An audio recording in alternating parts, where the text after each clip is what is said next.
Welcome to this calm journey into the hidden world of Fallout. Let me know in the comments where you are watching from tonight, and if you enjoy these relaxing explorations, be sure to subscribe so you never miss the next one. Together, we will drift into the mysterious vaults built by Vault-Tec, each one carrying secrets that blur the line between survival and experiment. The story of Fallout cannot be told without the vaults. To the surface world, they were marketed as safe havens where citizens could ride out nuclear devastation. In reality, almost every vault was a carefully designed experiment, overseen by Vault-Tec and shadowy government figures with motives that stretched beyond protection.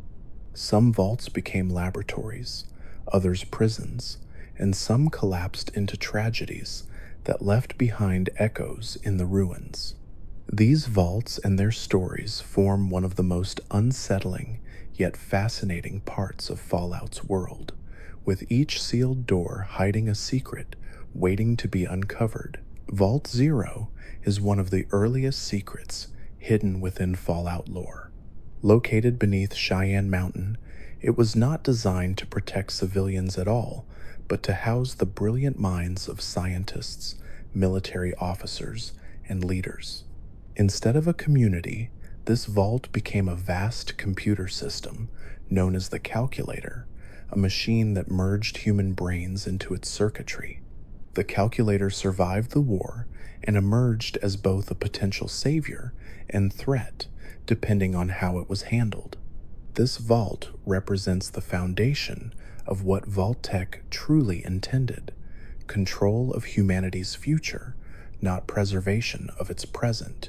Vault 13, one of the most famous vaults, plays a central role in the very first Fallout. Marketed as a standard control vault, it was secretly designed as an experiment in extended isolation. The residents were to remain sealed inside for centuries, their social stability studied under such conditions. This secrecy is what led to the desperate journey of the Vault Dweller when the water chip failed. The long years of confinement had made Vault 13's residents insular and wary of outsiders, which mirrored Vault-Tec's interest in how people adapt when cut off from the rest of the world. Vault 15 took the opposite approach. Unlike Vault 13, which isolated its people, Vault 15 deliberately introduced a wide mix of ethnicities, ideologies, and backgrounds. Vault-Tec's hidden goal was to study what would happen when diverse groups were forced to coexist in tight quarters. Unsurprisingly, conflict erupted. Over time, the vault fractured and survivors spread out into the wasteland, eventually forming multiple raider gangs and even founding the new California Republic. From a single vault experiment came both chaos and one of the strongest governments of the post-war world, demonstrating how Vault-Tec's meddling rippled outward in ways even they may not have foreseen. Vault 8, also known as Vault City, was one of the few control vaults that functioned as intended. It opened 10 years after the bombs fell, releasing its inhabitants into a devastated world. Using advanced technology like the Garden of Eden Creation Kit, or GECK, the vault's residents built Vault City, one of the most stable and advanced societies in the early wasteland. Yet even here, the experiment revealed darker truths. Vault City grew into an insular, authoritarian state that prized its citizens while treating outsiders as lesser. This showed how even a so-called normal vault could become a symbol of both hope and oppression. Vault 12 carried one of the most infamous experiments. Its door was deliberately engineered to malfunction, never sealing properly. As radiation seeped in, the inhabitants were slowly transformed into ghouls. The city of Necropolis rose out of this suffering, with irradiated survivors continuing their existence in tragic half-life. Vault-Tec's experiment had succeeded, but at the cost of human dignity The fate of Vault 12 demonstrates the cruelty that often lay at the heart of the Vault program, where thousands were condemned to suffering for the sake of data. Vault 29 was another experiment in social engineering. In this case, only children under the age of 16 were allowed inside, overseen not by adults, but by a computer system. The Vault's design was meant to study how children would develop without parental figures, relying instead on technology to guide them. The long-term effects remain murky, but records suggest the experiment warped entire generations. This vault highlights Vault-Tech's obsession with reshaping society, treating people not as lives to be saved, but as variables in a grand equation. Vault 11 offers one of the most haunting experiments.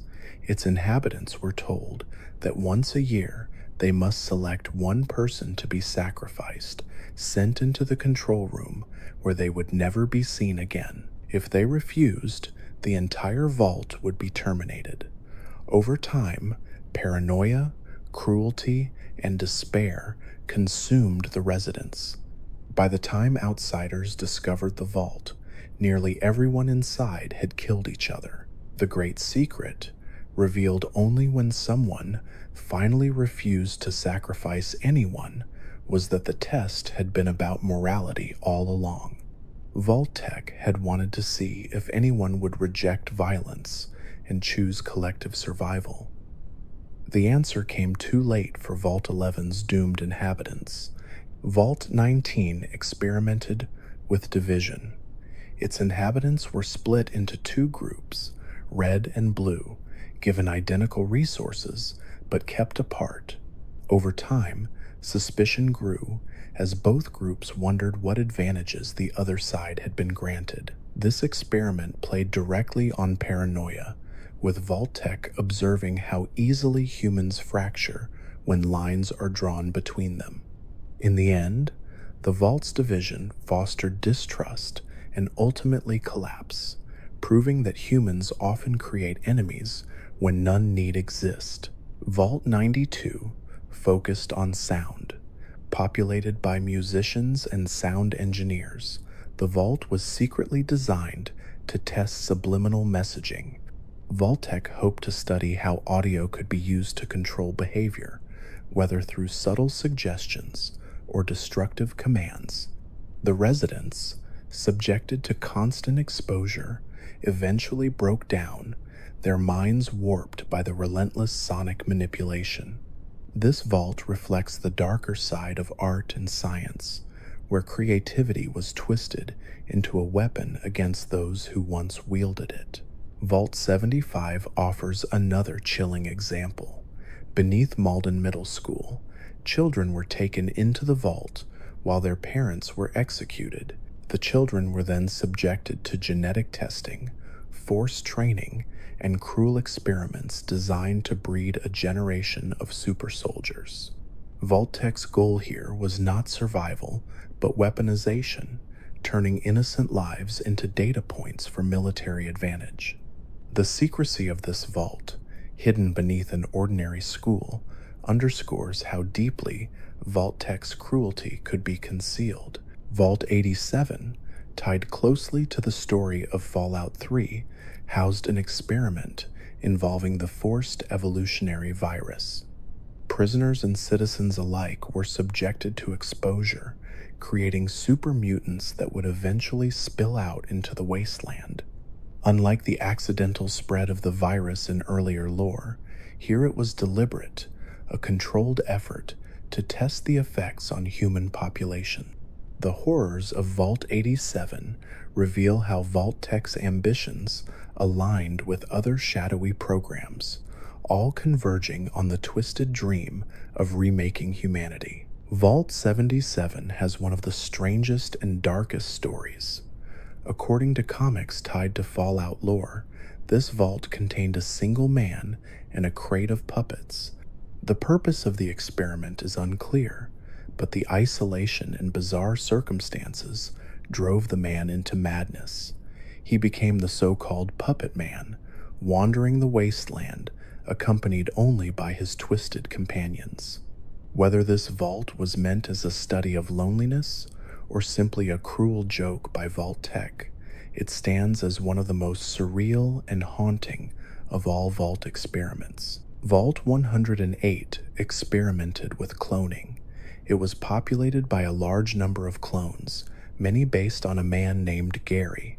Over time, the clones developed violent tendencies, attacking anyone who was not one of them. When the lone wanderer discovered the vault, its halls echoed with the repeated cries of Gary as the clones assaulted intruders. This experiment epitomized the combination of science fiction horror and dark humor that Fallout is known for, blending absurdity with genuine unease. Vault 51, introduced in Fallout 76, was overseen not by human leadership, but by an artificial intelligence called Zax. Its experiment revolved around selecting a vault overseer through ongoing simulations and manipulations. The AI created endless scenarios to test leadership qualities, manipulating residents to see how they would respond to pressure, betrayal, and temptation. The cruel twist was that the experiment was never meant to end, ensuring perpetual conflict. Vault 51 highlights how technology itself could become the jailer, twisting human ambition into endless games of survival. Each of these vaults represents not just a location, but a philosophy. Vault-Tec's guiding principle was never protection. It was experimentation, often cruel, often absurd, and always hidden behind the guise of salvation. Every door sealed shut, not to keep the world out, but to keep the experiment in. By looking closely at these vaults, we see the darkest mirror of humanity's fears and ambitions, reflected in steel corridors and flickering lights, where every resident was both subject and prisoner. The vast network of Vault-Tec facilities stretched across the United States, each one a sealed world with its own grim story. By design, no two vaults were the same. Each facility represented a test, a cruel experiment, or sometimes an intentional failure engineered to gather data at the expense of the people within.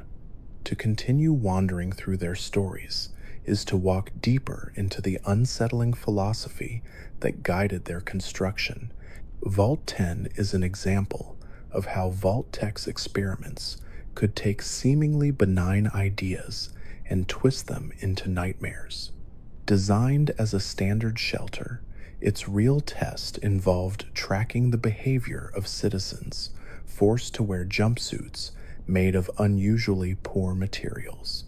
As the clothing deteriorated, conflicts over resources, dignity, and hierarchy erupted. On the surface, this detail might seem trivial, but for Vault-Tec, it offered insights into how small stressors can erode community stability. The people of Vault 10 became data points in a cruel experiment where fabric itself became a weapon. Vault 24 was originally meant to open its doors after just a decade, with residents prepared to integrate into the wasteland, yet a last-minute change extended their confinement indefinitely. Vault-Tec used this bait and switch to study how citizens reacted when promises of freedom were broken. Journals and records reveal a community struggling between hope and despair, trapped by lies, while the world outside slowly forgot them. Vault 24's fate reflects the human cost of trust exploited, a microcosm of how Vault-Tec treated promises as tools rather than commitments. Vault 55 and Vault 56 are remembered as a pair. Vault 55 contained every form of entertainment except movies, while Vault 56 had movies but none of the other diversions. This mirrored experiment was designed to study the role of cultural media in morale. Reports suggest Vault 56 descended into despair far more quickly than Vault 55, leading some to theorize that passive entertainment proved more essential to psychological stability than broader creative outlets. The results of these vaults reveal how deeply Vault-Tec was willing to interfere in even the most basic aspects of human life, reducing survival to a question of what films might keep people calm. Vault 68 and Vault 69 experimented with gender ratios. In Vault 68, one woman was sealed inside with 1,000 men. In Vault 69, one man was sealed with 1,000 women. The stated purpose was to study reproductive and social outcomes under extreme imbalance. In practice, these vaults became horrors of exploitation and despair, with survival overshadowed by violence and trauma. Fallout lore preserves them as some of the darkest of Vault-Tec's creations, emphasizing the cruelty inherent in experiments that treated lives as numbers in a study. Vault 70 is remembered as a peculiar case tied to a Mormon community in Salt Lake City. Its experiment revolved around providing jumpsuits that would break down within a short time, forcing inhabitants to adapt by creating new clothing and systems of production. Unlike many vaults, Vault 70's residents survived and even thrived, their ingenuity allowing them to build sustainable systems. They went on to establish New Jerusalem, a settlement founded on faith and resilience. This vault stands as a rare case where cruelty was met with defiance, and the people endured not because of Vault-Tec, but in spite of it. Vault 76 is one of the most famous vaults, featured prominently in Fallout 76. Unlike most, it was intended as a control vault with no sinister experiment. Its mission was to open 25 years after the Great War, releasing residents into the wasteland to begin rebuilding. While the vault itself did not conduct horrific tests, its story reveals another cruel truth. The so-called honor of being first to emerge masked the reality that Vault 76's residents would face the harshest conditions, tasked with reclaiming a devastated world with little preparation. Even in the absence of direct manipulation, Vault-Tec's plans ensured hardship for those inside. Vault 63 remains one of the more mysterious entries, introduced in Fallout 76's files, but not fully explored in-game. Hints suggest it lies somewhere in the Appalachian region, with records pointing toward incomplete or abandoned construction. The secrecy surrounding Vault 63 exemplifies how not all vaults were completed or inhabited, yet still function as symbols of the vast and sinister scope of Vault-Tec's ambition. Every unfinished door suggests untold stories, each one another potential prison of steel. Vault 94 was meant to be a farming experiment, filled with individuals chosen for their environmental awareness and cooperative spirit. Yet Vault-Tec's programming introduced subtle manipulations that drove residents toward paranoia and sabotage. Over time, the vault collapsed into chaos, its mission corrupted from within. By the time scavengers discovered it, Vault 94 had been overrun by feral ghouls and mutants, leaving behind only fragments of the original plan. This vault's fate highlights how even noble goals could be twisted by Vault-Tec into disasters that fed their hunger for data. Vault 96, located in Appalachia, presents another tragic tale. It was stocked with advanced resources, including cryogenic storage, designed to test the viability of prolonged preservation. However, faulty systems and poor planning doomed its inhabitants, leaving them as frozen reminders of a failed experiment. The frozen chambers became tombs, and the vault itself a mausoleum.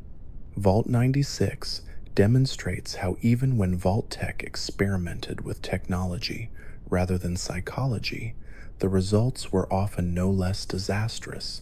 Vault 97, another Appalachian vault, revolved around communications technology.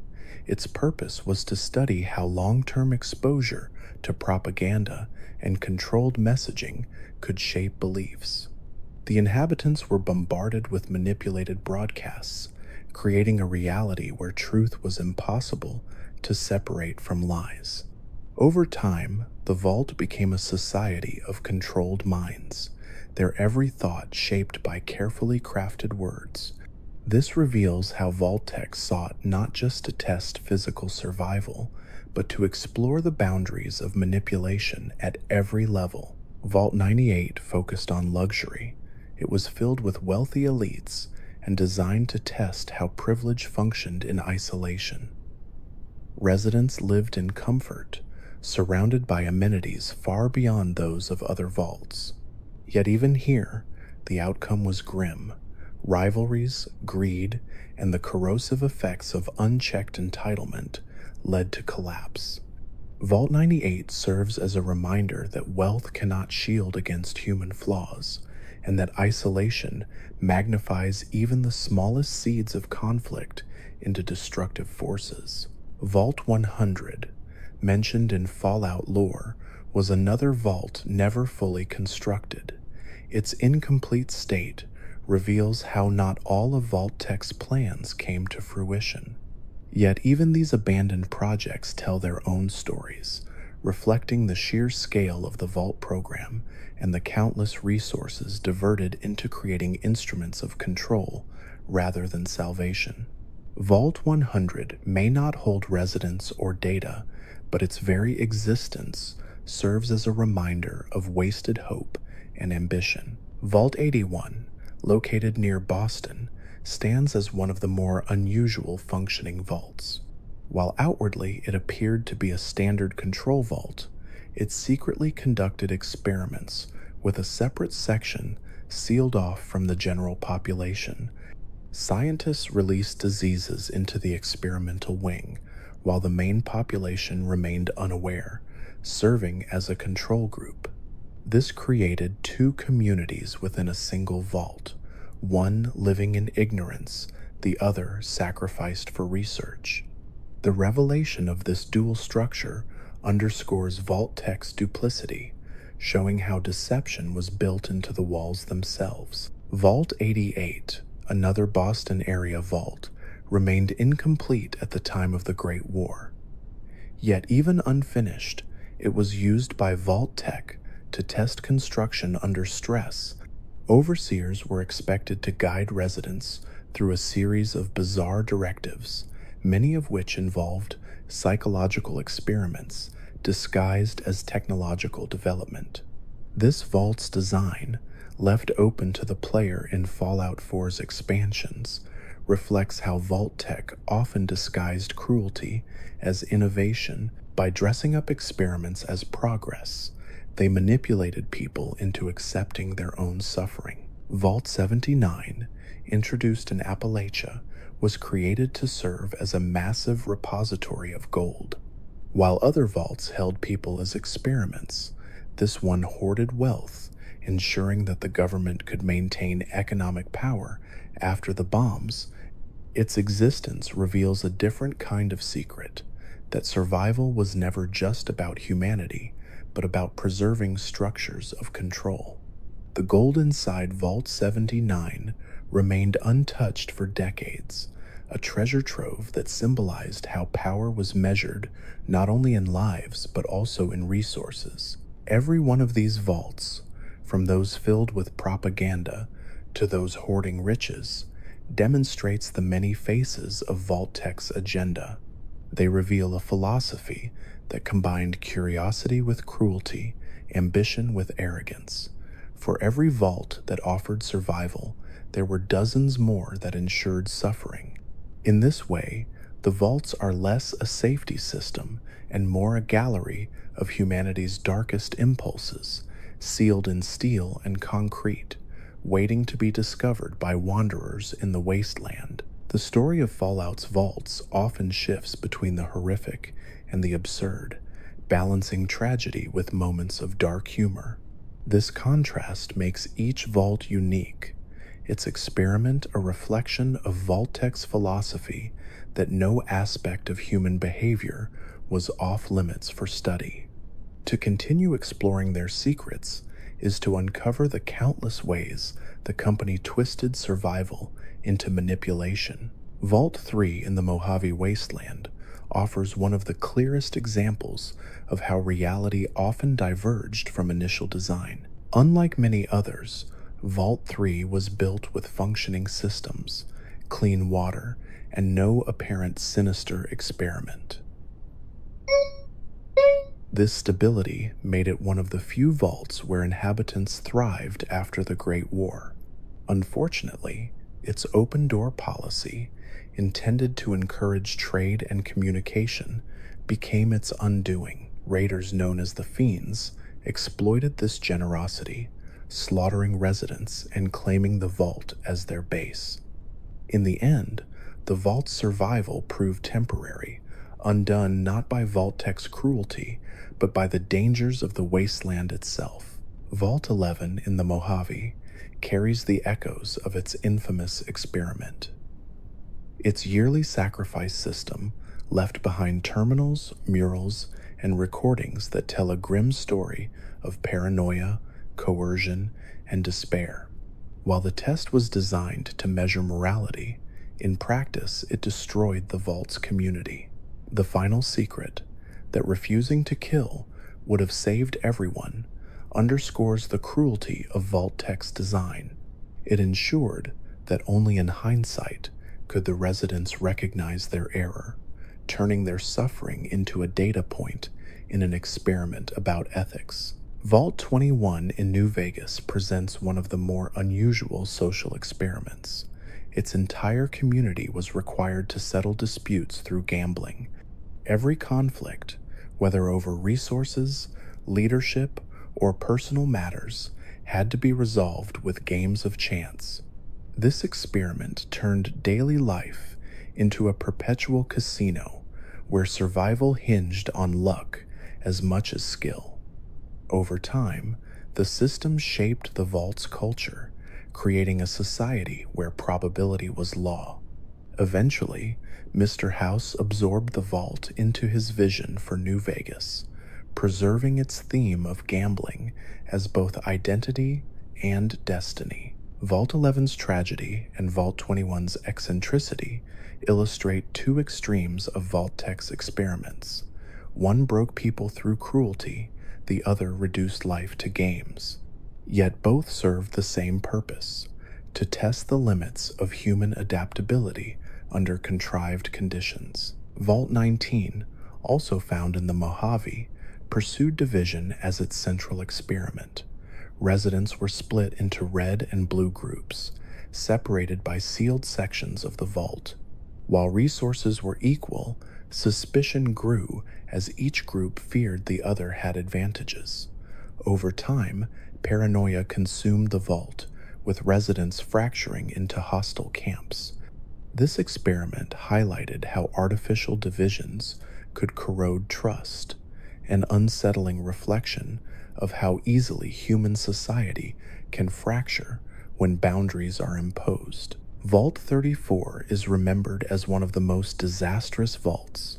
Located in the Mojave, it was stocked with an abundance of weapons and ammunition, ensuring the inhabitants were heavily armed. The experiment tested how extreme access to weaponry would shape a community. Predictably, it led to violence, factionalism, and eventual collapse. By the time of New Vegas, Vault 34 is irradiated, overrun by ghouls and mutants, its arsenal scattered across the wasteland. Its fate demonstrates how Vault-Tec's experiments often set people up for failure, exploiting human weaknesses rather than supporting survival. Vault 22, found in the Mojave's western hills, conducted agricultural experiments with fungal spores. The goal was to test sustainable farming methods that could rebuild ecosystems after nuclear war. Instead, the spores mutated, consuming the vault and transforming its residents into plant-like husks. The halls of Vault 22 became overgrown, filled with greenery that was both beautiful and terrifying.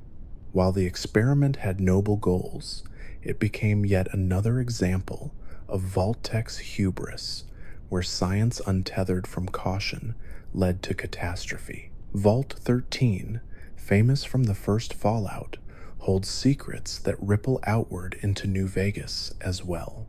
Its design as a long-term isolation experiment shaped not only the Vault Dwellers' journey, but also the origins of the new California Republic. The NCR traces its roots to Vault 15, whose fractured survivors spread into the wasteland. This connection reveals how even decades later, the fates of vaults interweave with the rise and fall of entire nations. Vault 29, also connected to early Fallout lore, featured an experiment in raising only children under the guidance of a central computer. While little direct evidence remains, stories suggest that this experiment warped generations, leaving behind fractured psyches and communities. Its existence raises questions about the cost of removing human guidance from human growth, an unsettling echo of how Vault-Tec treated children as tools for data collection. Vault 77, the infamous vault with a single man and a crate of puppets, exists in Fallout lore through comics rather than direct gameplay.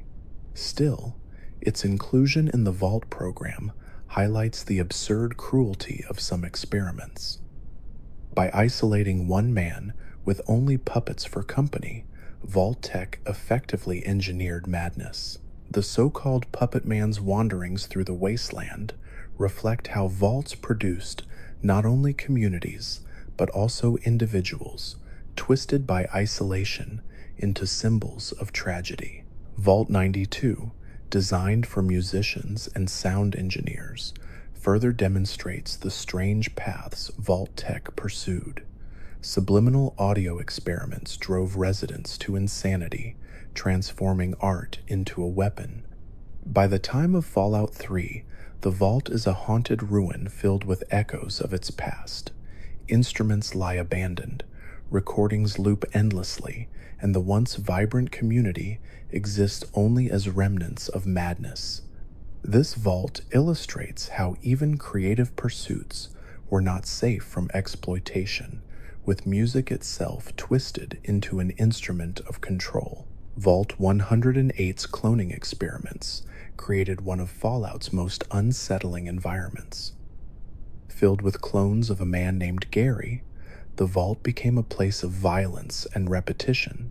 The clones, reduced to shouting their own name, attacked outsiders and turned the vault into a nightmare of endless replication. While often remembered with dark humor, the experiment raises disturbing questions about identity, individuality, and the ethics of cloning. Like many vaults, it combines horror with absurdity, leaving players both disturbed and fascinated. Vault 87, connected to the super mutant menace of Fallout 3, reflects how Vault-Tec's experiments tied into larger projects like the forced evolutionary virus. The vault's inhabitants were subjected to exposure, producing mutants that spilled out into the wasteland. This vault shows how the program was not only about social experiments, but also about biological manipulation, with consequences that shaped entire regions. The super mutants of the Capital Wasteland owe their existence to the cruel science of Vault 87. Vault 112 offers another disturbing twist. Instead of a traditional community, its residents were placed in virtual reality pods, living in simulated worlds controlled by the Overseer. In Fallout 3, this vault becomes infamous for the Tranquility Lane simulation, a suburban nightmare where the Overseer exerts godlike control over the residents. The simulation highlights Vault-Tec's interest in not just physical survival, but psychological manipulation, reducing humans to data points in experiments about obedience and control. Vault 95, located in the Commonwealth, focused on addiction. It was filled with individuals struggling with substance abuse, given every opportunity for rehabilitation. Yet Vault-Tec secretly provided an endless supply of chems, ensuring relapse and conflict. This cruel setup revealed how the company exploited vulnerability, turning recovery into suffering. By the time of Fallout 4, the vault is in ruins, filled with reminders of lives torn apart by manipulation. Vault 81, also in the Commonwealth, represents a subtler deception. While the main population lived peacefully, a hidden wing conducted secret experiments by exposing test subjects to diseases. The rest of the vault, unaware of this, functioned as a control group. This dual structure reflects how Vault-Tec built lies into the very architecture of their facilities, dividing communities to create data. Even when survival seemed real, manipulation lurked behind closed doors. These vaults, scattered across the Mojave, the Capital Wasteland, and the Commonwealth, illustrate the wide range of experiments Vault-Tec conducted. Some focused on psychology, others on biology, and still others on social engineering. Yet all shared a common theme: disregard for human dignity in pursuit of data. The vaults were not sanctuaries but laboratories, their sealed doors hiding not safety but suffering. To uncover their secrets is to see the darkest truths of Fallout, where survival was never the goal, only control. Among the countless vaults scattered across the wasteland, some stand out not because of their elaborate experiments, but because of how subtle their deceptions were. Vault-Tec often blurred the line between sanctuary and prison, constructing shelters that seemed safe on the surface while hiding sinister purposes in sealed chambers. Each vault carries layers of secrecy, and peeling them back reveals a disturbing pattern of control disguised as protection. Vault 75 in the Commonwealth stands as one of the most chilling examples. Located beneath Malden Middle School, it was designed to lure families into a sense of safety by promising security for their children. Once sealed, parents were executed, and children were separated for testing. Those deemed genetically promising were raised and trained, while others were killed or used for experiments. This vault reveals the ruthless way Vault-Tec viewed children as resources, stripping away family bonds and humanity in the name of research.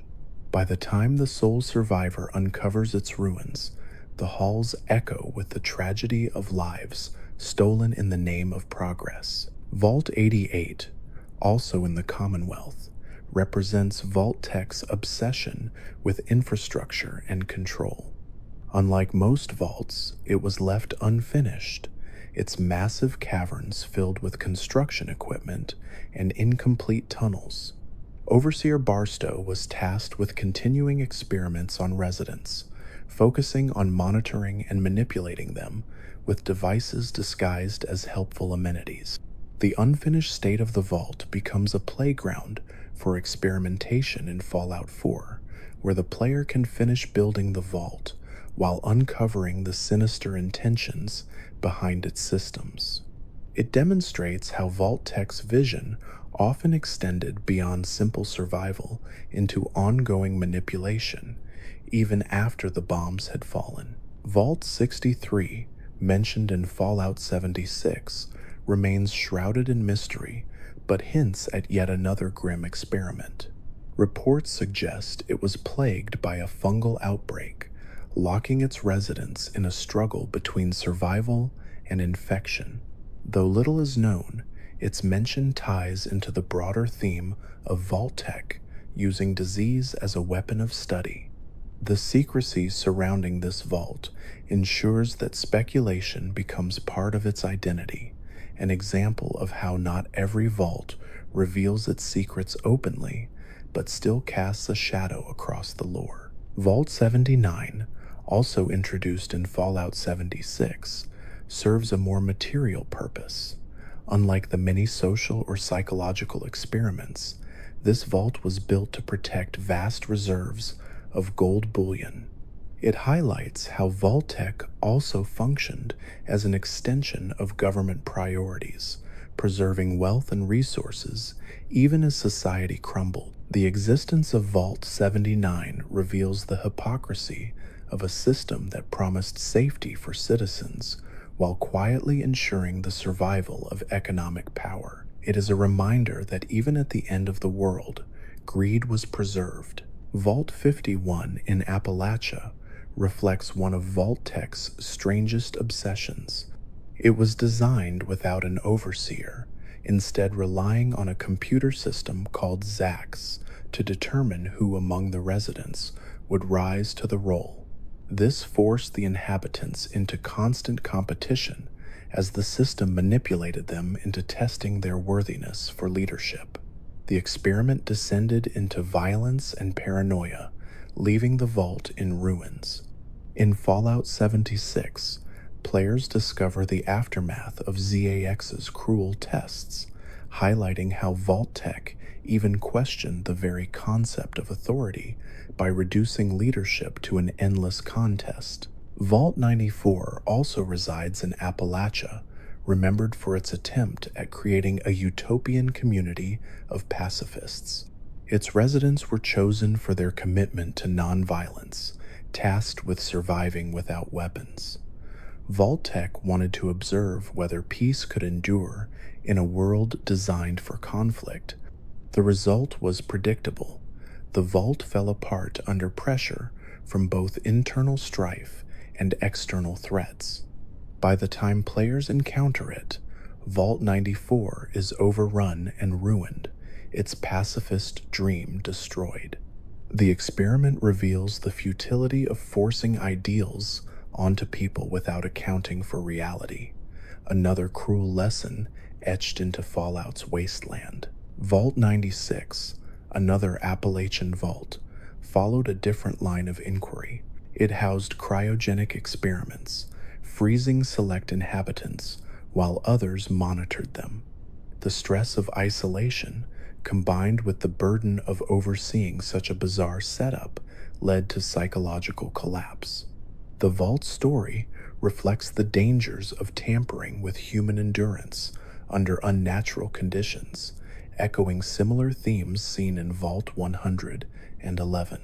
By layering experiments with cold sleep and observation, Vault-Tec once again used its residents as disposable test subjects in the name of science. Vault 97, though mentioned only briefly, furthers the impression that the Vault program was far larger than the player ever fully uncovers.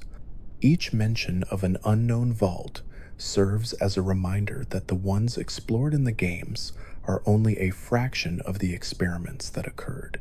Every reference builds the sense of a world where hidden doors and sealed bunkers might still hold untold stories, ensuring that curiosity and dread remain central to Fallout's atmosphere. Vault 53, another vault that exists primarily in lore, demonstrates the cruelty of environmental stress tests.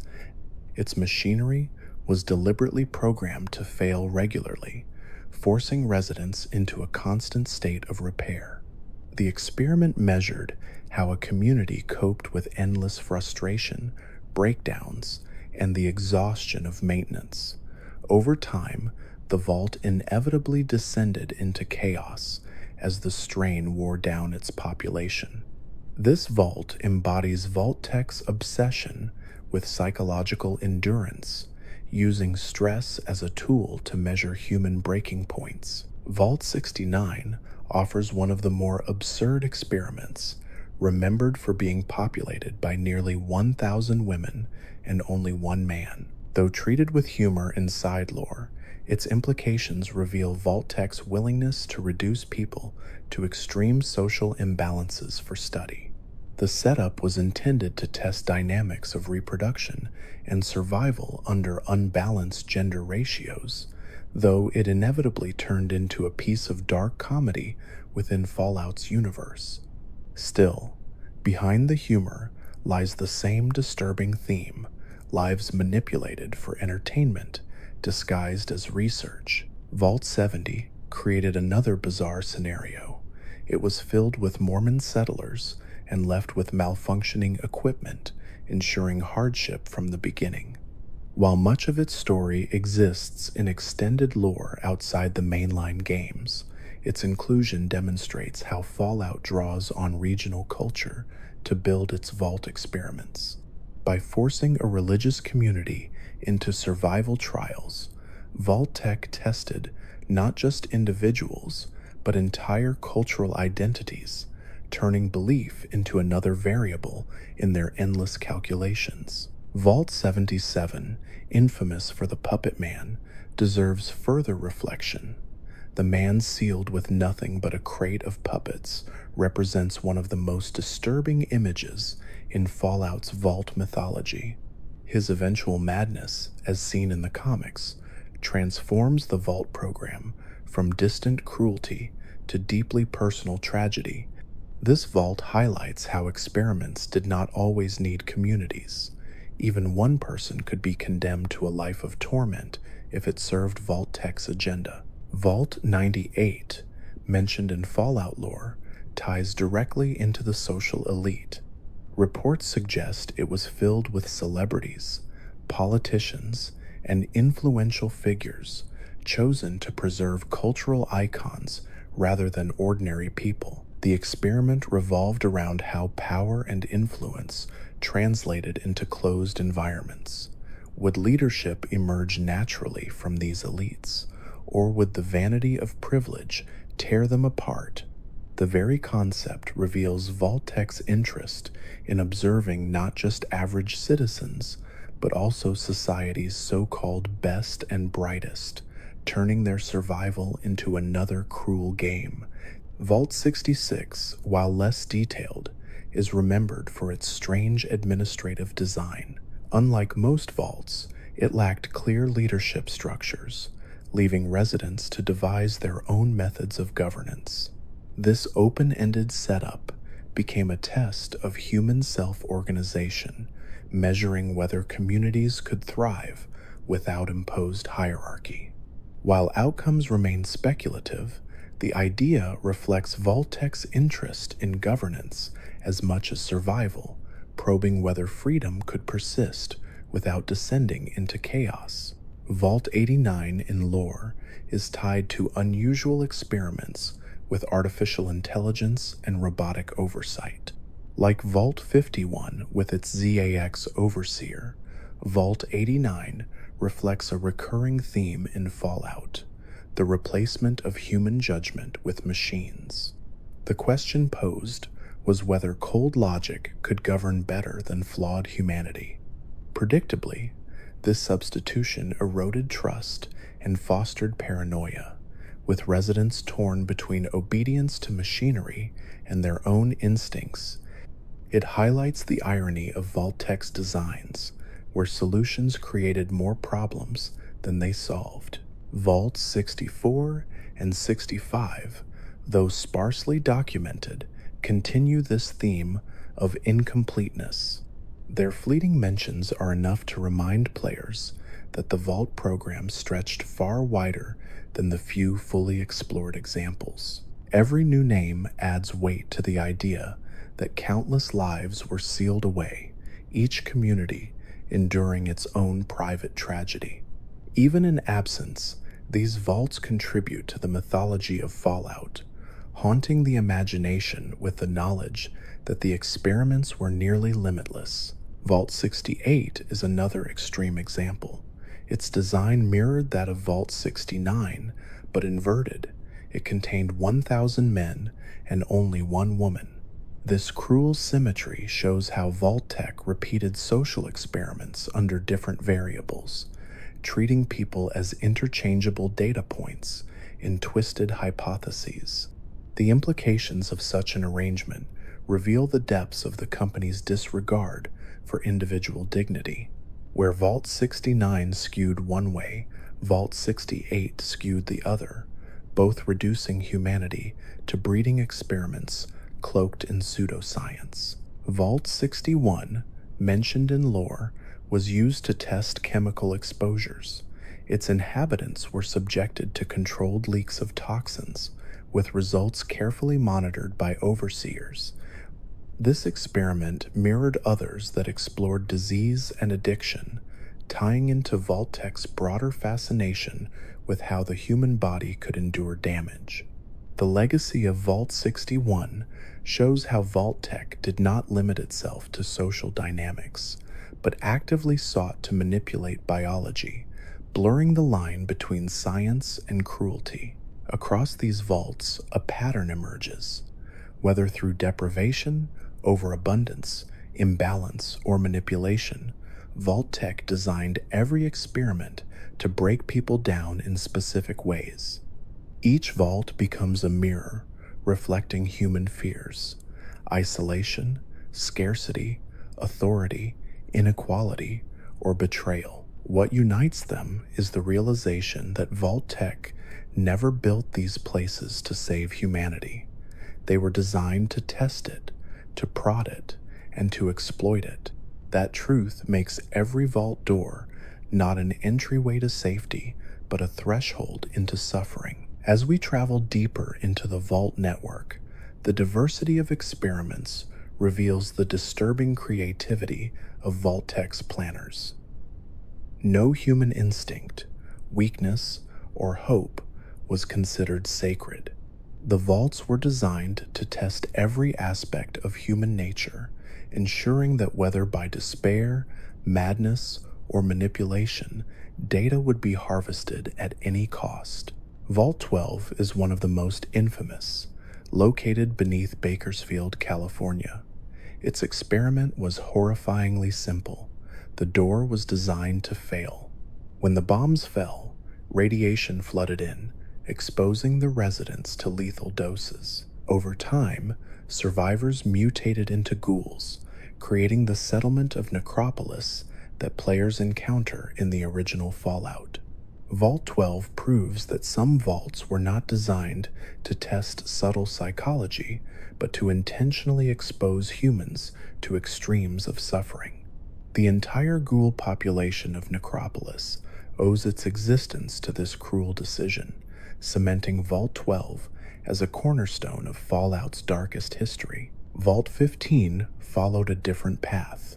It housed a mix of social, ethnic, and political groups to test whether extreme diversity would lead to cooperation or collapse. Initially, the experiment produced constant conflict. Eventually, survivors left the vault and founded settlements, some of which became the seeds of the new California Republic. From chaos rose one of the most significant post-war nations, a reminder that even Vault-Tec's twisted experiments sometimes gave birth to unintended resilience. Vault 15 demonstrates how even cruelty can ripple outward into something larger, shaping the entire political landscape of Fallout's world. Vault 8 housed the residents who would later emerge to establish Vault City in Fallout 2. Its design focused on maintaining a functioning water purification system, testing how resource control shaped governance. This emphasis on water became the foundation of Vault City's rigid class system, where access to clean water defined social hierarchy. While Vault 8's experiment might seem less theatrical than others, its legacy reveals how resources can become instruments of oppression. The Vault story underscores Fallout's broader theme. Survival is not just about enduring the wasteland, but about who controls the means of life itself. Vault 13 holds legendary importance. Sealed for extended isolation, it was intended to remain closed for 200 years. Its water chip failure forced the Vault Dweller into the wasteland, setting the events of the first Fallout into motion. Vault 13 represents the way Vault-Tec's control extended beyond the vault walls, its failure shaping not only the fate of its residents, but the course of history. The exile of its survivors contributed to both the rise of the New California Republic and the myths surrounding the Vault Dweller. In this way, Vault 13 serves as both prison and origin point, the seed of Fallout's entire saga. Vault 29 is remembered for its cruel experiment involving children. Designed to open decades after the war, it was stocked primarily with young residents and overseen by an artificial intelligence. The absence of adult guidance twisted development, producing communities shaped more by programming than human care. Though details remain scarce, the idea of children raised in isolation under mechanical oversight highlights Vault-Tec's willingness to use even innocence as an experimental variable. Vault 29 embodies a recurring theme: humanity stripped of its natural bonds to study survival under unnatural conditions. Vault 42, mentioned in Fallout lore, introduced another cruel manipulation. Its residents were forced to live under light bulbs of reduced wattage, leaving the vault in perpetual dimness. While seemingly trivial, the constant gloom eroded mental health, driving inhabitants into despair. This experiment reveals how Vault-Tec weaponized even the environment, proving that suffering could be engineered with something as simple as lighting. The vault's design illustrates the terrifying precision of Vault-Tec's cruelty, where even ambiance was turned into a trap. Vault 43 is remembered through extended lore for its bizarre setup. It contained a population of 1 man, 20 women, and a colony of panthers. While the authenticity of this vault is debated, its existence in Fallout's mythology highlights the absurd extremes of Vault-Tec's imagination. Whether fact or apocrypha, the image of panthers sealed alongside humans in a survival experiment underscores the recurring theme: no scenario was considered too outlandish for data. The Vault's legacy lives less in its direct impact and more in the unsettling humor it brings to Fallout's grim stories. Vault 54, located in the Midwest according to some Fallout sources, was reportedly a military vault tied to experiments on obedience and control. Its residents may have included soldiers tasked with enduring manipulated conditions to measure discipline. Though details remain scattered, it represents how Vault-Tec's work was not limited to civilians, but also extended to the military, blurring the line between protection and exploitation. Every soldier sealed inside became another piece in the company's grim puzzle of survival. Vault 62, mentioned in passing, is remembered as one of the many incomplete or lost vaults. Its story demonstrates the scale of the project, reminding players that not every vault became a nightmare we could explore firsthand. The unknown fate of vaults like 62 invites speculation. Were its inhabitants abandoned, or did their overseers carry out experiments so well hidden that no one survived to tell the tale? Silence itself becomes the vault's secret, a haunting reminder of how many lives simply disappeared into steel. Vault 66's experiment focused on self-governance, leaving residents without an overseer or central authority. This lack of hierarchy forced them to establish their own systems of leadership and justice. For Vault-Tec, it was an experiment in whether humans could thrive under complete autonomy or whether they would descend into anarchy. While details of its outcome remain scarce, the setup itself reflects the company's endless curiosity about power and control. In stripping away authority, Vault-Tec revealed how deeply survival is tied to questions of governance. Vault 74 is more of an inside joke within Fallout's development history. Created as a test vault by Bethesda, it was never fully implemented into the games, but served as a demonstration of the new engine. While not a canonical experiment, its inclusion in Fallout's extended lore highlights how even developers added their own touches to the Vault mythos. It shows that the concept of vaults has become so iconic that even test environments carry their own sense of mystery. Vault 14 is another obscure vault in Fallout's lore, noted for being populated entirely by teenagers. Like Vault 29's experiment, it stripped away parental guidance, leaving young people to govern themselves.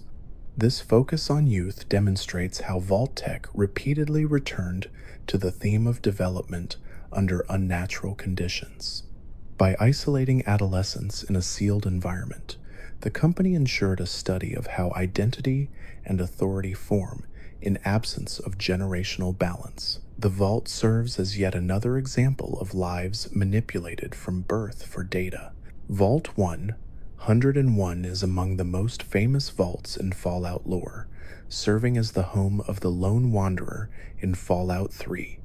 Though it began as a functioning shelter, its overseer transformed it into a dictatorship, manipulating residents under the guise of safety. The overseer's abuse of power reveals how Vault-Tec's design often created conditions for authoritarian control, turning leaders into tyrants. By the time the Lone Wanderer leaves, Vault 101 is fractured, its residents torn between obedience and rebellion. This vault illustrates how even when not directly engineered by Vault-Tec, human corruption could twist survival into oppression. Vault 111 in the Commonwealth centers on cryogenic preservation. Residents were unknowingly placed in pods, promised safety, but instead frozen for decades.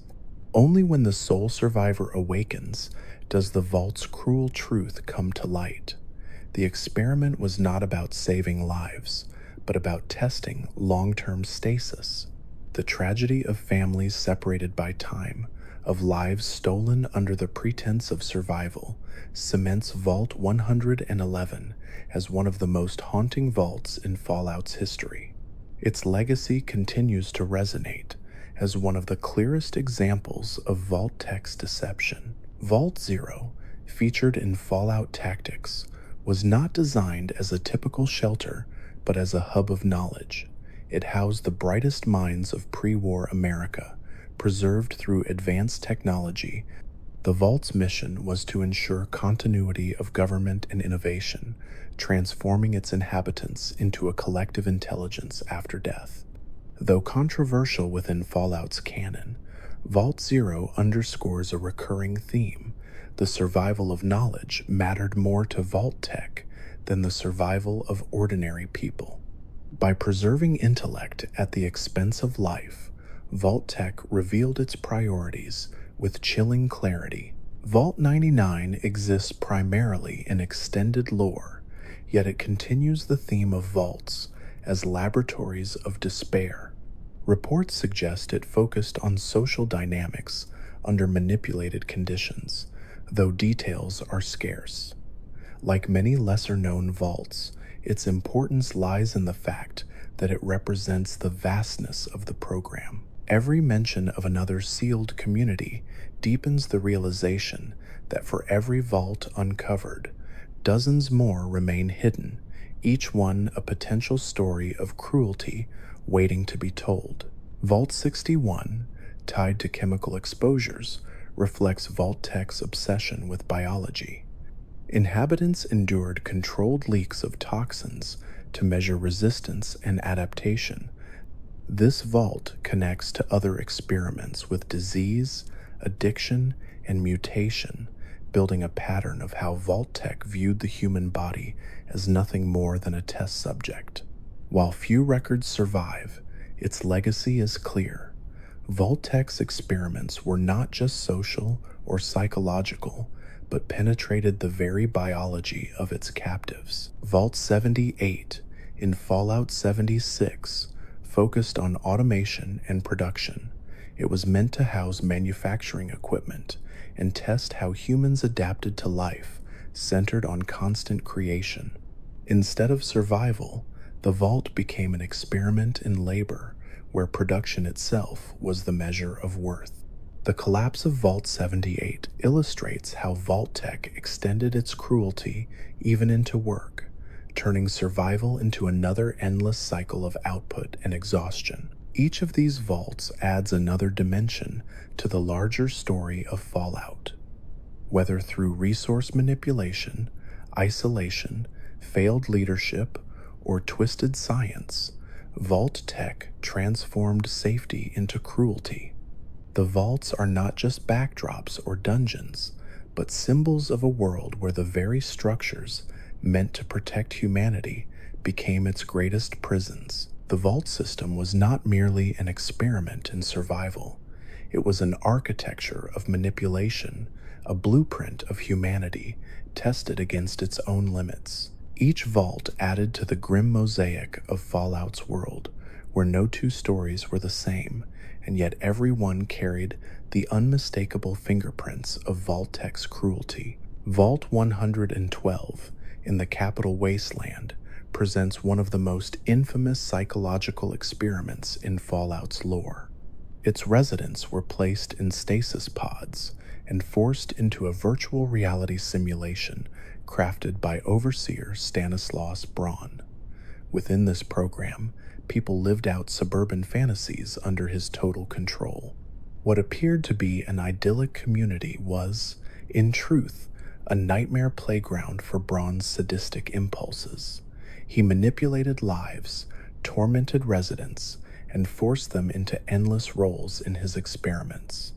Tranquility Lane remains one of the most unsettling parts of Fallout 3, revealing how even simulated reality became a prison under Vault-Tec's vision. Vault 92, dedicated to musicians and artists, demonstrates the fragility of creativity under manipulation. Its experiment focused on subliminal messages embedded in sound, testing whether music could be used as a vehicle for control. Over time, the residents succumbed to paranoia and violence, driven mad by the very sounds that were supposed to uplift them. The vault became a ruin filled with echoes of instruments and recordings, a twisted museum of what once was vibrant artistry. Vault 92 serves as a haunting reminder that Vault-Tec viewed no part of the human spirit as untouchable. Even beauty itself could be weaponized. Vault 106 offers another psychological horror. Its oxygen recycling system was deliberately contaminated with hallucinogenic gas. Residents were subjected to constant altered perceptions, leading to paranoia, madness, and ultimately, the collapse of the community.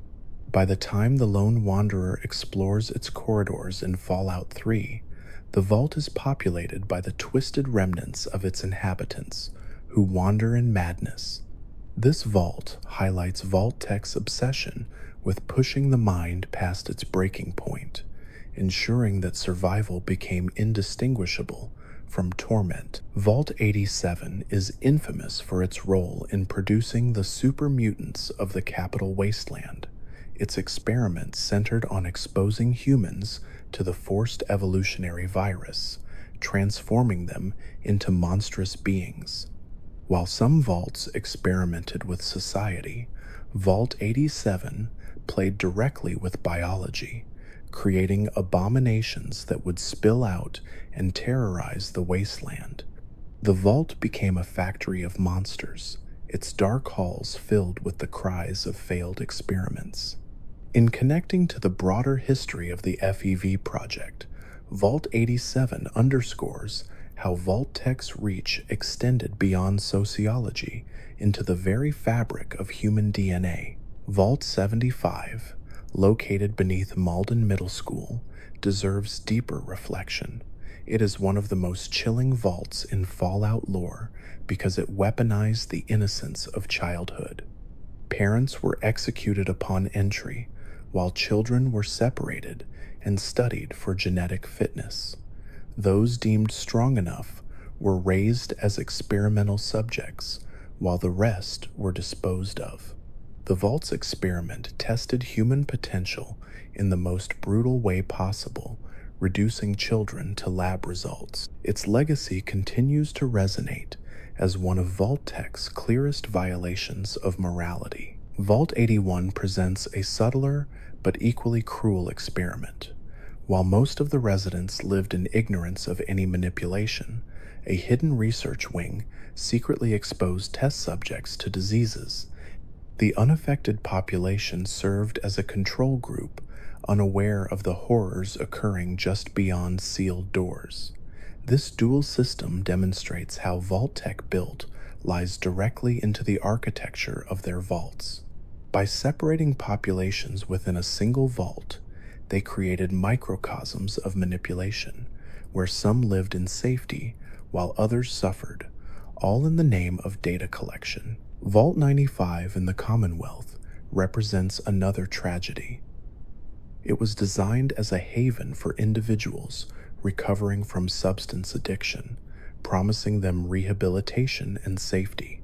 But hidden within the vault was a vast supply of chems, deliberately placed to test relapse and conflict.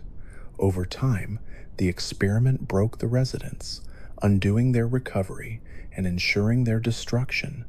By the time the sole survivor uncovers it, Vault 95 lies in ruins, another reminder of Vault-Tech's cruelty. Its legacy highlights the manipulation of vulnerability, where hope was transformed into a trap.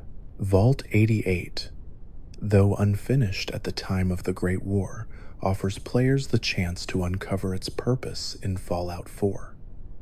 Overseer Barstow was tasked with continuing experiments disguised as innovations. Whether it was monitoring residents through so-called helpful devices or conditioning them with manipulated amenities, the Vault was a laboratory for ongoing psychological control. Even in its incomplete state, Vault 88 reflects Vault-Tech's obsession with progress as a mask for exploitation.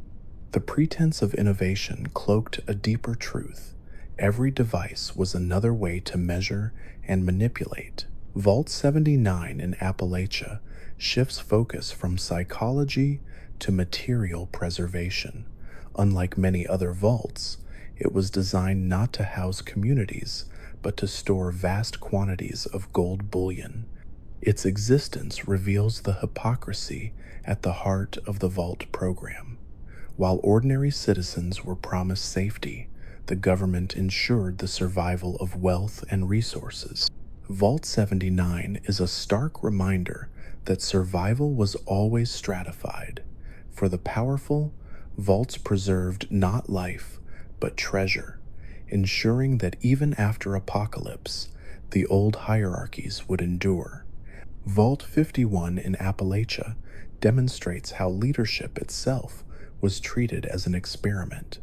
With no overseer assigned, the vault was governed by a ZAX supercomputer tasked with determining who among the residents should assume control. The computer manipulated scenarios, forcing the inhabitants into endless competitions and crises. Instead of fostering community, Vault 51 descended into paranoia and violence, its halls echoing with the failures of its residents. This experiment encapsulates Vault-Tech's tendency to reduce human institutions into cruel games, where even leadership became a test of endurance rather than a system of support. Vault 94, also in Appalachia, offers a rare case study of ideals tested against harsh realities. It was filled with pacifists chosen specifically for their commitment to nonviolence. Vault-Tec wanted to measure whether such principles could endure under pressure. Predictably, the experiment collapsed. The pacifists could not defend themselves against threats, and internal strife eroded their unity. By the time the vault is discovered in Fallout 76, it has been overrun, its dream destroyed. This vault highlights the futility of imposing ideals without accounting for survival's demands. Vault 96 experimented with cryogenic preservation, echoing themes from other vaults. Select individuals were frozen, while others were tasked with monitoring them. The strain of this setup, combined with isolation, led to collapse, turning the vault into a tomb of frozen bodies. Vault 96 shows how Vault-Tec repeatedly returned to certain themes, as if determined to perfect experiments at the cost of countless lives. Every attempt left another vault in ruins, its halls filled with silence. Vault 97, though not fully explored, continues to haunt Fallout lore. Mentioned in files and hints, it serves as another reminder of how many vaults remain unseen. The mystery of Vault 97 emphasizes the vast scope of Vault-Tec's network, suggesting that for every vault uncovered, dozens more remain sealed, their secrets buried in darkness. Silence itself becomes part of the experiment, a secret that lingers, not in what we see, but in what we cannot. Vault 100 in extended lore was one of the many projects left incomplete. Its skeletal state reflects the chaos of pre-war planning, where not every vault reached operational status. Yet, even abandoned, its existence carries meaning. Every incomplete vault represents resources diverted away from real survival, highlighting the corruption and inefficiency of the program. Vault 100 embodies the waste inherent in Vault-Tec's vision, where ambition outpaced execution, leaving half-finished tombs across the wasteland. Vault 14 stands out as another vault populated by adolescents, similar to Vault 29. Its experiment tested whether young people could form sustainable societies without adult guidance. The vault became a crucible of identity, authority, and conflict. While details remain sparse, its premise reflects Vault-Tec's repeated obsession with developmental experiments. By removing generational balance, they sought to see whether humanity could grow in isolation or whether it would fracture under the weight of inexperience. Vault 34 in the Mojave deserves another layer of attention. Its abundance of weapons was not simply about arming residents. The vault's design ensured that conflicts escalated quickly, with minor disputes erupting into violent confrontations. This experiment illustrates how Vault-Tec weaponized scarcity and abundance alike. In some vaults, people suffered from deprivation. In Vault 34, they drowned in surplus. Both extremes revealed the same truth. Imbalance erodes stability, and Vault-Tec engineered imbalance with precision. Vault 22's fungal experiments in the Mojave reveal another side of science gone wrong. Intended to restore agriculture after nuclear devastation, the spores instead consumed the vault and its inhabitants. The greenery of Vault 22 is a haunting contrast, beauty hiding horror. The experiment shows how even noble goals could become disasters under Vault-Tec's reckless pursuit of data. In its ruins, players see how optimism became overgrowth, consuming not only plants but people. These vaults, each unique in design and tragedy, weave together a picture of Fallout's most enduring theme. Safety was never the purpose. The vaults were not salvation but laboratories, and every sealed door held not protection but another variable in a vast, cruel equation. The more one learns of Vault-Tec's experiments, the more apparent it becomes that their designs were never meant to preserve humanity, but to dissect it. Each vault reflects an aspect of human fear, hope, or weakness, reshaped into an experiment that stripped people of choice. To explore them is to uncover not just stories of tragedy, but an entire philosophy built on cruelty disguised as science. Vault 10 is a lesser-known entry, but its cruel design involved outfitting all residents with uniforms made from intentionally fragile material. Over time, these jumpsuits decayed, tearing apart under daily use. The result was not only discomfort but humiliation, as the inhabitants had no means of producing new clothing. The experiment measured the psychological impact of indignity and scarcity in the most intimate sense. For Vault-Tec, even fabric was a variable, and survival became a question of how long dignity could endure before breaking down. Vault 11 in the Mojave deserves further reflection, for its experiment remains one of the most morally disturbing in the series. The annual sacrifice ritual forced the vault to destroy itself from within, guided by fear and coercion. Only through hindsight does the truth emerge that abstaining from violence would have saved them all. Vault 11's design reflects not just cruelty, but a dark satire of morality itself, showing how easily people can be manipulated into destruction when trapped in desperate circumstances. Vault 21, also in New Vegas, reveals the absurd side of Vault-Tec's work. Its residents were required to gamble over every dispute, turning their lives into an endless casino. While humorous on the surface, the experiment demonstrates how reliance on chance erodes agency. Decisions that should have relied on wisdom or cooperation instead became dice rolls, shaping a society where fate replaced responsibility.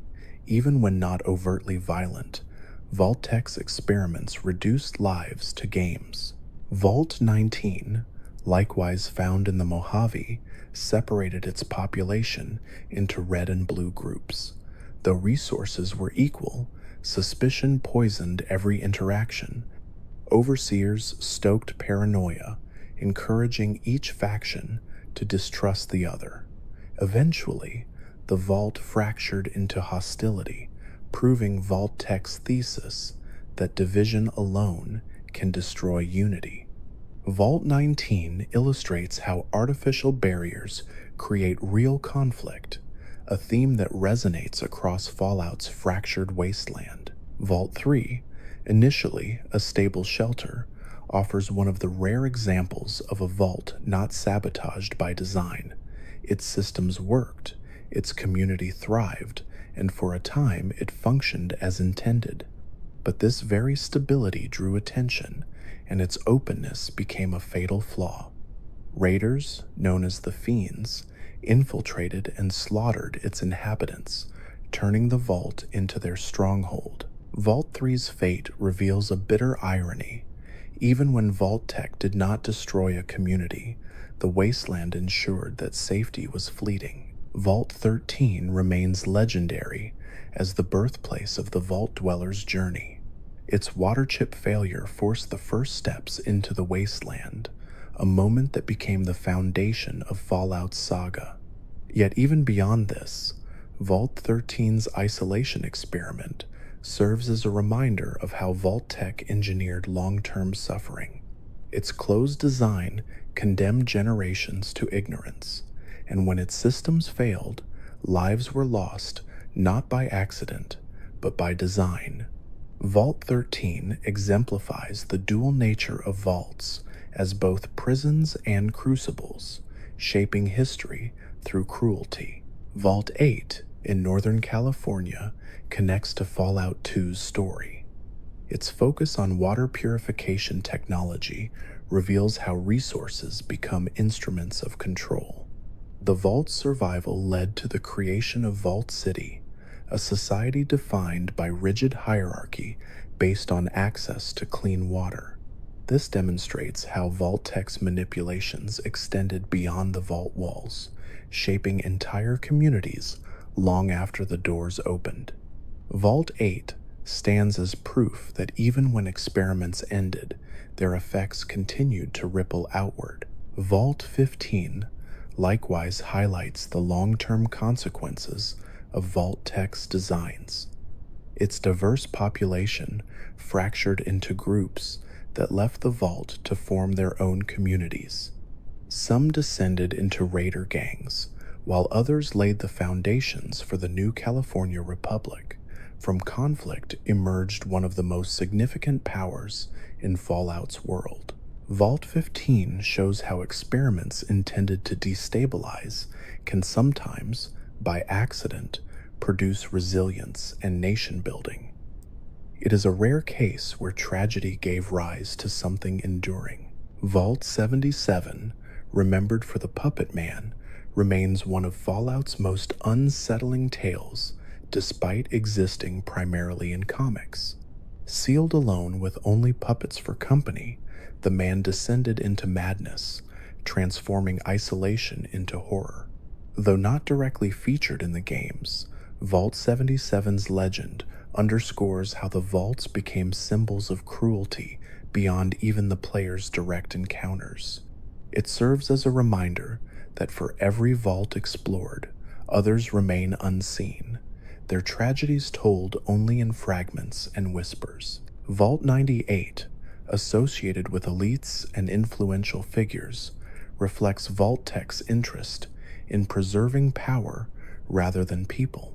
By sealing away celebrities and leaders, the experiment tested whether privilege could sustain order in isolation. Predictably, the result was infighting, vanity, and collapse. Vault 98 highlights how status means little when stripped of context, and how power built on image disintegrates under pressure. Even the so-called best and brightest could not escape the failures engineered by Vault-Tec. Vault 70 in Utah introduces another angle, the manipulation of faith and culture. Populated by a Mormon community, its residents faced deliberately failing jumpsuits that forced them to rebuild clothing and systems of production. Yet, unlike many vaults, these residents endured, founding the settlement of New Jerusalem. Their survival reflects how resilience can overcome cruelty even when designed to fail. Vault 70 stands as a rare example where community triumphed, not because of Vault-Tec, but in defiance of it. Vault 12, located beneath Bakersfield, is infamous for its broken door. This design ensured radiation exposure, transforming its residents into the ghouls of Necropolis. Vault 12 illustrates the cold precision of Vault-Tec's cruelty, a simple flaw engineered to erase humanity and create something new. Its legacy is written in the lives of ghouls who wandered the wasteland, living proof of an experiment that turned survival into mutation. Vault 42, with its dim lighting, reminds us how even minor manipulations can unravel communities. Forced to live under perpetual gloom, its residents descended into despair. The Vault's experiment demonstrates that suffering does not require grand gestures. Sometimes, all it takes is an environment engineered to erode morale bit by bit. Vault 42 embodies the insidious subtlety of Vault-Tec's vision, where even light could be turned into a weapon. Vault 43's bizarre combination of one man, 20 women, and a colony of panthers reflects Fallout's dark humor. While its authenticity is debated, the idea itself illustrates how far Vault-Tec's imagination could go. Even absurdity has a place in the Vault mythos, reminding players that cruelty often wears the mask of farce.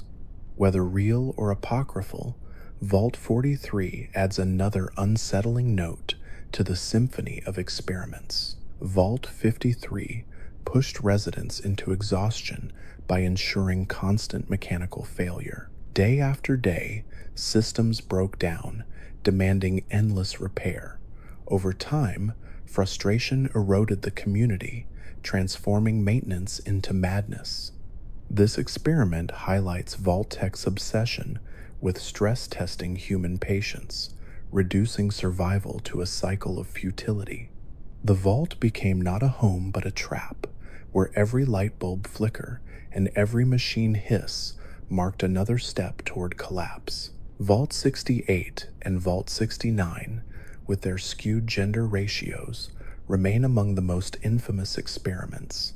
By sealing one woman with 1,000 men in Vault 68 and one man with 1,000 women in Vault 69, Vault-Tec engineered scenarios designed to destroy communities. These vaults reflect the darkest extremes of human exploitation, treating lives as breeding experiments. While often recalled with grim humor, their implications reveal the heartless logic that guided Vault-Tec's hand. Vault 61, with its deliberate chemical exposures, mirrors the cruelty of biological experiments across the Vault program. Residents were subjected to toxins under controlled conditions, transforming their home into a laboratory of suffering. This vault underscores the scientific arrogance that defined Vault-Tec, where human bodies were merely vessels for data. Like Vault 87, it reveals how the vaults bridged psychology and biology, ensuring that no aspect of humanity was safe from manipulation. Vault 34's overstock of weapons reflects another extreme of abundance as a tool of collapse. Its residents, armed to the teeth, fell into violent factions that tore the community apart. When discovered in New Vegas, the vault is irradiated and overrun, a monument to chaos unleashed by design. Vault 34 proves that too much can be as dangerous as too little, and that imbalance, whether of scarcity or surplus, was Vault-Tec's true tool of control. Each of these vaults reveals a different face of the same truth. They were never sanctuaries, but cages built to measure human failure. The doors that sealed them were not locks of safety, but barriers, ensuring that suffering remained contained until the wasteland came to uncover it. The vault system casts a long shadow across Fallout's world. Though marketed as salvation, every vault door was a curtain hiding another cruel performance. Within their steel walls, Vault-Tec treated survival as an experiment, transforming communities into laboratories of despair. As more vaults are uncovered, the sheer scope of their manipulation becomes overwhelming, revealing how no human impulse was left untouched. Vault 101, in the Capital Wasteland, offers a well-known but deeply significant example. Unlike many vaults that failed almost immediately, it functioned for generations. Yet, its apparent stability masked tyranny. Overseers wielded power as dictators, restricting freedom under the guise of safety. The experiment was not survival itself, but control whether humans would accept authoritarian rule when told it was necessary. When the lone wanderer eventually escaped, the vault fractured into rebellion and chaos. Vault 101 illustrates how Vault-Tec tested not only bodies, but obedience, reducing lives to data about submission.